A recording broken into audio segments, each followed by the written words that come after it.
વિદ્યાર્થી મિત્રો, ચેપ્ટર 3 ઉદાહરણ 4. એક બહુમાળી મકાન છે. આ રીતે વિચારીએ, આ ગ્રાઉન્ડ જમીન લઈ લઈએ. આ એક મકાન છે.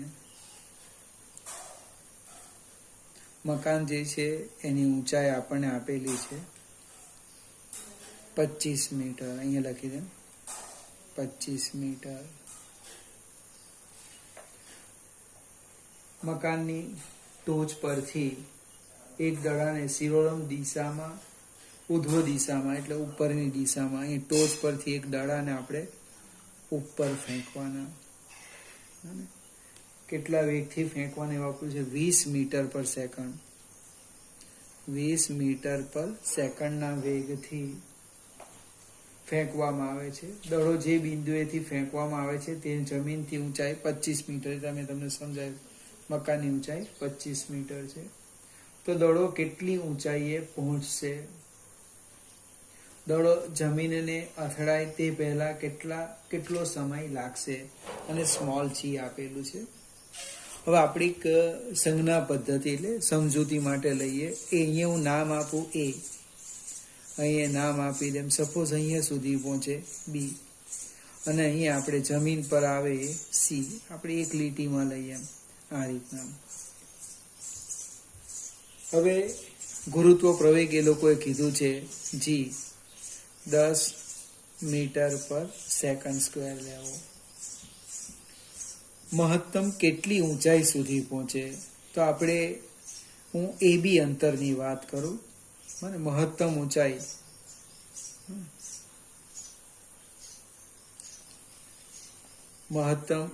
એ અંતિમ વેગ કેટલો થાય? 0. તો આપણે AB અંતરની વાત કરીએ. AB અંતર તો આમ લખી શકાય, D બરાબર V0t પ્લસ 1/2 AT સ્ક્વેર. પણ સમય નથી એટલે આ સૂત્ર નહીં ચાલશે.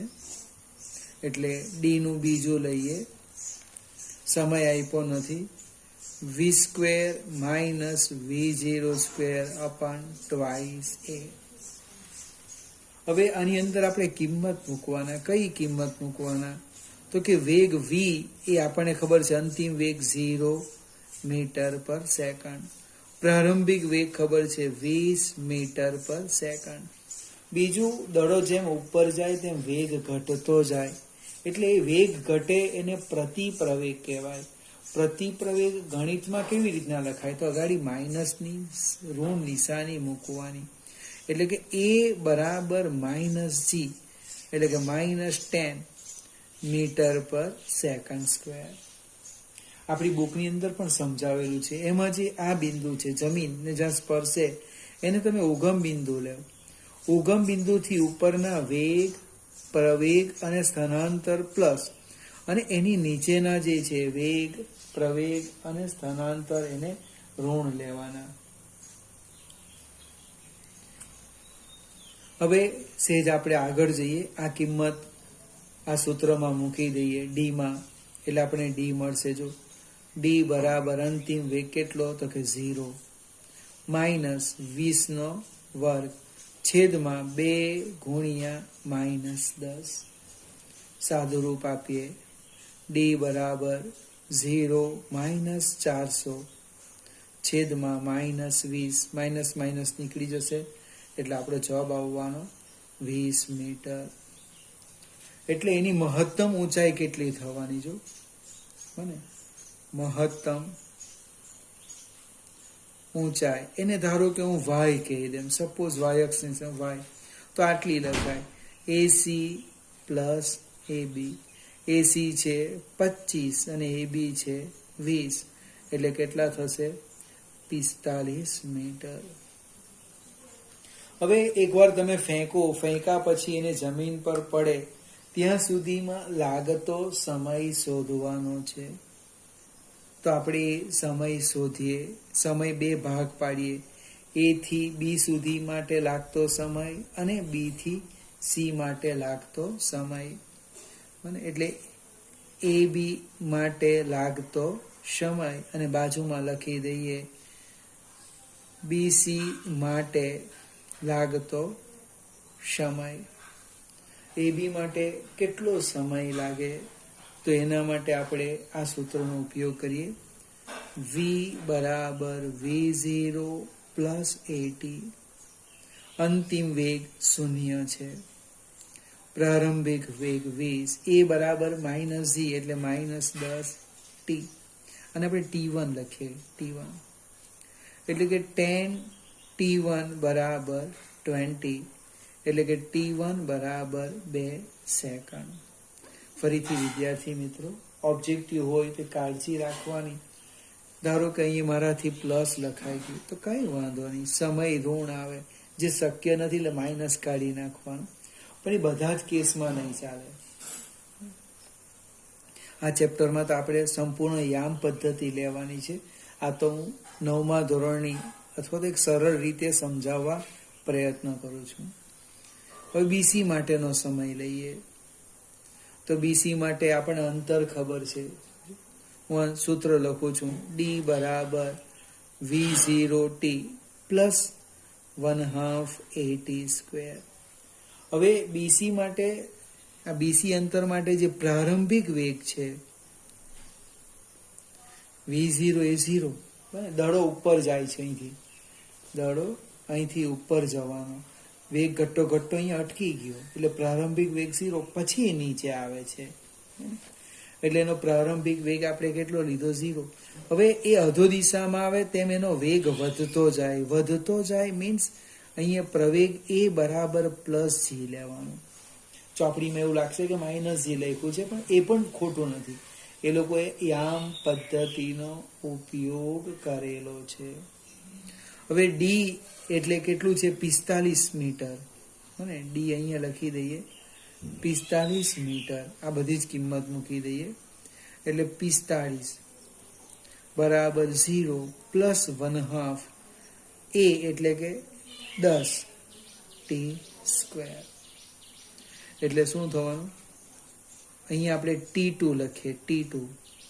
T1 વપરાઈ ગયા એટલે T2. એટલે કે 45 બરાબર 5t². એટલે કે T2², જો T2² બરાબર 45/5, એટલે T2² બરાબર 9. અને હવે T2 આવી ગયા કેટલા? 9 નું વર્ગમૂળ 3 સેકન્ડ. પ્રશ્ન આ નથી, આપણને તો કુલ સમય પૂછેલો છે. તો કુલ સમય કેટલો થવાનો? T બરાબર T1 plus T2. T1 A થી B સુધી લાગતો સમય અને T2 B થી C સુધી લાગતો સમય. 2 વત્તા 3 બરાબર 5 સેકન્ડ. ફરીથી વિડીયો જો તો 1-2 વાર જોવો પડશે, પછી ચોપડી પર જોજો. ચોપડીમાં સમજાવેલું એ પણ સાચું છે. યામ પદ્ધતિનો ઉપયોગ કરેલો છે. ધન વાયક્ષની દિશાના વેગ, પ્રવેગ, સ્થાનાંતર ધન અને વિરુદ્ધ દિશાના ઋણ. હવે આપણે ડાયરેક્ટ ચોથા પછી હું 5મો સમજાવતો નથી. 5, 6, 7 અને 8 થિયરીમાં સમજાવેલા છે. ડાયરેક્ટ 9મા ઉપર જઈએ. 9મો એક્ઝામ્પલ, ઉદાહરણ 9.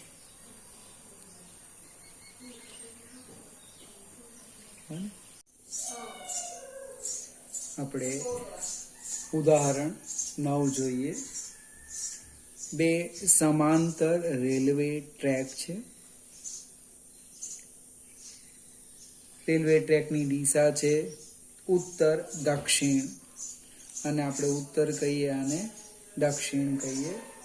ટ્રેન એ ઉત્તર તરફ એટલે આમ જાય છે, આમ ઉત્તર તરફ એનો વેગ VA લઈએ.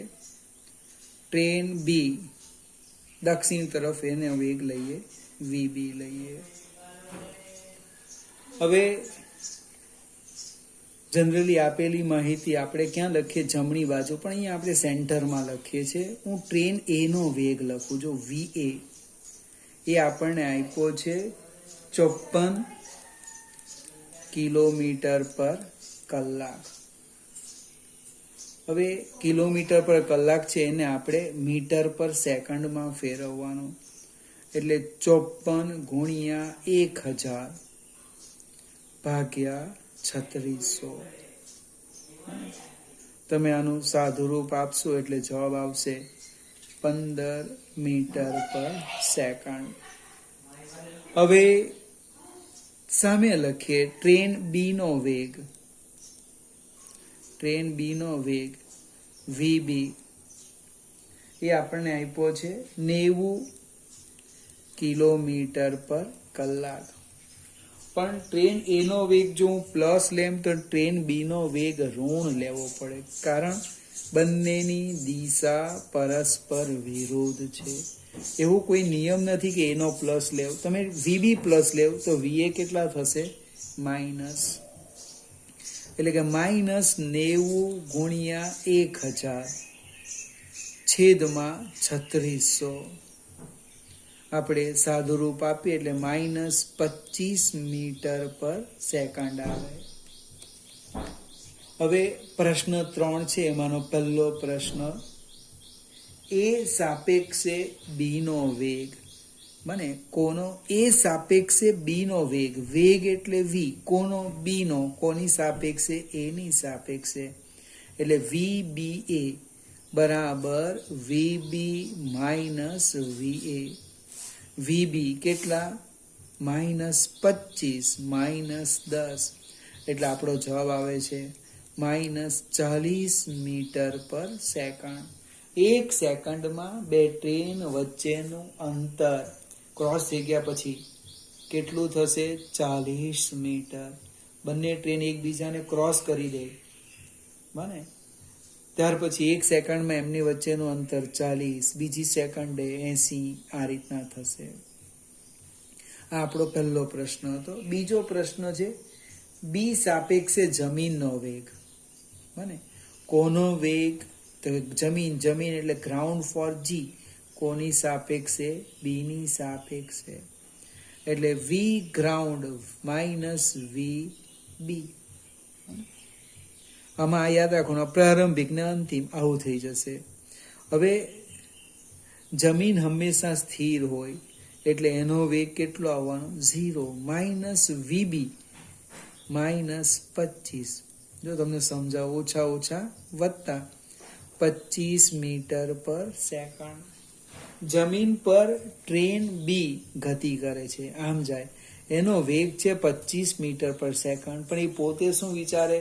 હું સ્થિર છું બને. હું કેવી છું? સ્થિર છું બને. અને જમીન 25 મીટર પર સેકન્ડના વેગથી આમ જાય છે. આમ ખ્યાલ? સાપેક્ષ વસ્તુ છે, સાપેક્ષ. આગળ જઈએ. ત્રીજો એક પ્રશ્ન છે, મજાનો છે. આ જે ટ્રેન એ છે, ટ્રેન એ એની છત પર એક વાંદરો છે. વાંદરો એટલે મંકી. મંકીનો એમ લખી દે. એ ટ્રેન એની વિરુદ્ધ દિશામાં બને VM એ કંઈક જવાબ આપેલો છે 18 VM વેગથી ગતિ કરે છે. તો પ્રશ્ન કંઈક પૂછેલો છે. ટ્રેન એની છત પર તેની ગતિની વિરુદ્ધ દિશામાં દોડતો વાંદરાનો વેગ જમીન પર ઊભી રહેલી વ્યક્તિની સાપેક્ષે. એટલે કે જમીન પર ઊભેલી વ્યક્તિ વાંદરાનો વેગ કેટલો માપે. હવે અહીંયા જે તમને VM લખ્યું ખરું, પણ એ સમજાવું. તમને શું આપેલું છે? દાખલામાં કાઉન્સમાં લખેલું છે ટ્રેન એ સાપેક્ષે વાંદરાનો વેગ, એવું લખ્યું છે. એટલે આમ થવાનું V મંકી એ 18 કિલોમીટર પર કલાક. 18 નો અર્થ થાય 18 ગુણ્યા 1000 છેદમાં 3600. અને સાદું રૂપ આપો એટલે લગભગ જવાબ આવે 5 મીટર પર સેકન્ડ. પણ વાંદરો જે છે એ કઈ દિશામાં જાય? ટ્રેન એની વિરુદ્ધ દિશામાં જાય. એટલે ટ્રેન એની સાપેક્ષે જે વાંદરાનો વેગ છે એ કેટલો થવાનો? 5 થવાનો. -5. એ માઇનસ લખવું પડશે આપણે. એટલે આમ લખીએ આપણે, જો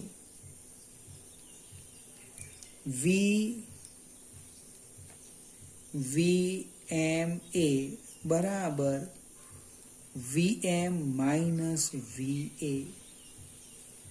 મને ટ્રેન એનો વેગ એ આપણે શોધ્યો છે 15. મને ટ્રેન એનો વેગ કેટલો શોધેલો છે? 15. અને આ એની વિરુદ્ધ દિશામાં છે, કારણ કે ટ્રેન એ શું વિચારે કે હું સ્થિર છે અને વાંદરો દક્ષિણ દિશામાં ગતિ કરે છે. અને ટ્રેન એનો ડ્રાઈવર જોઈ છે કે વાંદરો કઈ દિશામાં જાય? દક્ષિણ દિશામાં. દક્ષિણ અને એ પોતે કલ્પના કરે સ્થિર છે, એટલે એનો જે વેગ આવવાનો અહીંયા શું લખવાના? માઇનસ લખવું પડશે. માઇનસ માઇનસ માઇનસ એ કિંમત અહીંયા મૂકો. -5 બરાબર વી મંકી માઇનસ કેટલા છે? 15. એટલે વી મંકી આવવાનું -5 વત્તા 10, સોરી 15. ડાયરેક્ટ જવાબ લખાતો હતો. એટલે શું થવાનું? વાંદરાનો વેગ થવાનો 10 મીટર પર સેકન્ડ. ગતિ કરે દક્ષિણમાં અને આપણો જવાબ આવે કઈ દિશામાં? ઉત્તર દિશામાં. હવે જમીન પર ઉભેલા વ્યક્તિની સાપેક્ષે વેગ મને એ કેટલો આવવાનો? આટલો જ આવવાનો. વી મંકી ગ્રાઉન્ડ, તો કે વી મંકી માઇનસ વી ગ્રાઉન્ડ 10 - 0 એટલે કેટલા થવાના? 10 મીટર પર સેકન્ડ. ફરીથી પ્રશ્ન છે, જમીન પર ઉભેલા વ્યક્તિની સાપેક્ષે વાંદરાનો વેગ.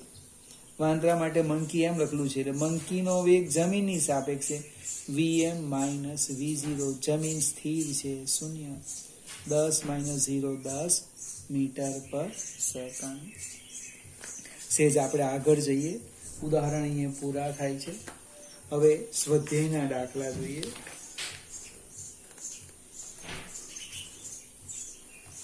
સ્વાધ્યાયમાં 1 થી 4 દાખલા હું હમણાં ગણાવતો નથી, અને એને ચર્ચા કરવાની છે. આપણે સાથે મળીને ચર્ચા કરવાની. હમણાં જે હું કામ કરું એ વન વે હું શીખું, અને તમે બસ માત્ર વન વે ગેમ શીખો. એ સ્વાધ્યાયનો 5મો દાખલો અહીંયા હેડિંગ લખી દે. સ્વાધ્યાયનો કયો દાખલો? 3.5. હવે એમાં જે લખ્યું છે એ રકમ હું વાંચું છું. 3.5માં એક જેટ પ્લેન 500 કિલોમીટર પર કલાકની ઝડપે ઉડી રહ્યું છે, અને તે જેટ પ્લેનની સાપેક્ષે 1500 કિલોમીટર પર કલાકની ઝડપે દહન ઉત્પાદન વાયુને બહાર કાઢી રહ્યું છે. જમીન પર ઉભેલા કોઈ અવલોકનકારની સાપેક્ષે દહન ઉત્પાદકની ઝડપ કેટલી હશે? હવે પહેલા તો જસ્ટ સમજવા પ્રયત્ન કરીએ આપણે કે આ એક જેટ પ્લેન લઈ લઈએ. આમ જસ્ટ આમ મને એનો પાયલોટ હશે એમ વિચારીએ. એ ગતિ આમ કરે છે. ગતિ એની જો ગતિ આમ કરે તો આ જેનું નોઝલ છે એમાંથી જે વાયુ છે એ આમ જાય. આમ ખ્યાલ આવશે ને? નોઝલમાંથી વાયુ કઈ દિશામાં જાય? એની વિરુદ્ધ દિશામાં જાય. હવે જેટનો વેગ આપેલો છે 500 કિલોમીટર પર કલાક. અહીંયા લખી દઈએ આપણે વી જેટ ફોર જે 500 કિલોમીટર પર કલાક. આનો અર્થ એવો થાય કે વિમાનની જેટની ગતિની દિશાને પ્લસ લે તો એની વિરુદ્ધ દિશાને માઇનસ લેવાનું. હવે જેટની સાપેક્ષે તમને વાયુનો વેગ આપેલો છે 1500 કિલોમીટર, એટલે આમ આપેલું છે વી ગેસ જેટ, બરાબર ને? 1500 કિલોમીટર પર કલાક. પણ બંનેની દિશા પરસ્પર વિરુદ્ધ છે. જેટની આ દિશામાં ગતિ કરે ને વાયુ આ દિશામાં જાય, એટલે અહીંયા માઇનસ મૂકો. જો જેટનો વેગ માઇનસ લેવ તો અહીંયા પ્લસ થશે. હવે આને હું આ રીતના લખું છું, વી ગેસ જેટ બરાબર વી ગેસ માઇનસ વી જેટ, એટલે કે -1500 બરાબર વી ગેસ -500, એટલે કે વી ગેસ થવાનો -1500 વત્તા 500, એટલે શું થવાનું -1000 કિલોમીટર પર કલાક. ફરીથી દેખાતું નહોતું, આપણે સૂત્ર લખ્યું, વી ગેસ જેટ બરાબર વી ગેસ માઇનસ વી જેટ. આ આપણે લખ્યા -1500 બરાબર વી ગેસ -500. જો આને પ્લસ લેવ, આપણે વી ગેટને માઇનસ લઈએ તો અહીં ઓછા ઓછા વત્તા થાય, તો આને વત્તા લેવું પડશે. ખ્યાલ આવશે ને? એટલે -1500 વત્તા 500, તો અહીંયા આ વત્તા આવે, આ ઓછા આવે, તો અહીંયા વત્તા જવાબ આવશે. હવે જમીન પર ઉભેલા વ્યક્તિની સાપેક્ષે વાયુનો વેગ માંગેલો છે. કોનો? વાયુનો, એટલે ગેસ. હવે ગેસ માટે જી વાપરી કાઢ્યો, એટલે ગ્રાઉન્ડ માટે જી ની વાપરીએ. આપણે અવલોકનકાર લઈ લઈએ, ઓ ફોર અવલોકનકાર, ઓબ્ઝર્વર. વી ગેસ માઇનસ વી અવલોકનકાર. અવલોકનકાર તો સ્થિર છે, એટલે એનો વેગ 0 આવવાનો. એટલે જવાબ આવ્યો 1000 કિલોમીટર પર કલાક. જમીનની સાપેક્ષે બને ગેસનો વેગ કેટલો આવ્યો? 1000 કિલોમીટર પર કલાક. ફરીથી પ્લસ માઇનસ યાદ રાખવાનું. આ 2 દાખલા થયા.